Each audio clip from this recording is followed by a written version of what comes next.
Welcome to eBay Roadtrip, the game show where each contestant is given £10 to buy a load of crap at a charity shop. They then put the items on eBay to see who can get the most money. This episode, the contestants have gone all the way to Shanklin on the Isle of Wight. Let's meet the contestants. They're the same as they always are. He's Alan. He says he's somewhere in his 60s. His favourite thing is forgetting his children's names. Next up is Marek. He's 43, but with a playing age of 20 to 25. He likes hair. Enough of that nonsense. Let's get going. No, Alan, the charity shop's behind you. Alan's taken a shine to an elephant. Has he noticed it's missing a tusk? No. Meanwhile, Marek is more interested in what's on the top shelf. It's time to see what the contestants have bought. I've got some terrific stuff today. I've got this beautiful mint condition book of Gulliver's Travels, beautifully bound. It cost me £2. I got this beautiful necklace. I'm not sure they're diamonds, but they look like diamonds. Well, how much was it? It cost me £1.50. Well, it's not going to be diamonds, then, is it? Then I got the last green bottle hanging on the wall. I only paid, what did I pay for that? 50p for that. Then I got a nice onyx paperweight. It looked nice on a desk somewhere. But it rolls, Dad. It rolls all over. It doesn't stay still. It still works as a paperweight. The table's not level, but there you are. It stands there perfectly well. Then I got a nice tusker. It's a tusker because it's only got one tusk, not a tuskers. It's a really sweet little thing. Again, I got that very cheaply. That was only 75p.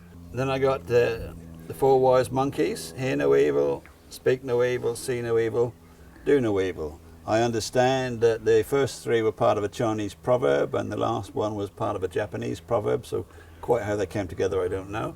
But again, it's a quite fun little item.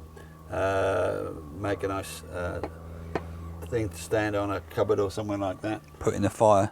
No, nonsense, no. My final item is this David Emmanuel teddy bear, a designer teddy bear. You didn't know that was a designer teddy bear When I saw the name David Emmanuel, I thought it must be a bit special. It's not an ordinary old teddy bear, and he only cost me £2.50. Probably because the child's been sick on it. No, not at all. It's really nice and clean and in good condition, and I think that will do very well.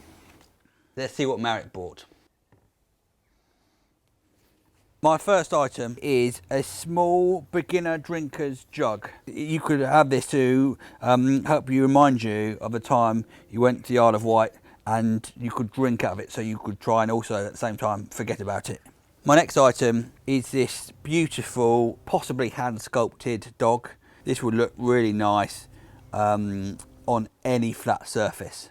For my next item, I've got Johnny Cash live on tape, and then if you wanted a complete opposite end of the spectrum, Michael Ball. So this will cover any mood swings. The perfect item for someone who is depressed and they think, oh right, their life can't get any worse. They can listen to Johnny Cash. It will make them feel more depressed, and they'll realise their life has got worse when you've given them the Michael Ball CD. The next thing I've got is crystals, rocks. This is funnily entitled The Rock Miners, and because it is literally 6 children, you can see by their eyes, they've been taken away from their homes, brutally taken away, the fear on their eyes as they get ready to become part of some weirdo's crystal collection. The next item is a perfect replica of a house in Prague. But I like to think that if everyone bought one of these and gave them to a poor person, we could solve the homelessness crisis, possibly. And my big spend was £3. This would be a perfect present for someone who, an old person, maybe an old sailor, they want to remember the good times and they can use a clock to see their last bits of their life ticking away before them. This is rhythm quartz. I don't know what that means. That's the clock. So good make that. It's a clock. Well, it's the way the clock works. It's a quartz clock, yeah. So the best. It's pretty good, yes. At a proper auction, it would fetch between £200,000 and £5,000.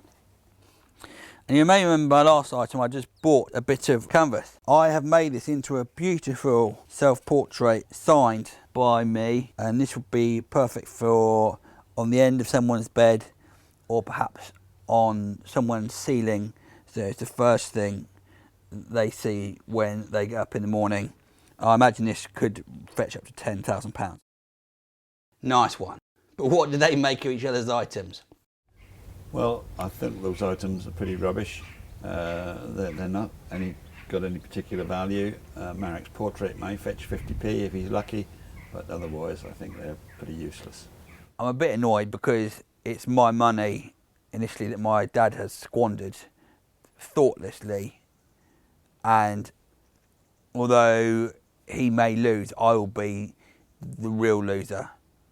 Now it's time for them to put the items on eBay and wait and see how much they fetch. You can follow the items in the links below. See you soon.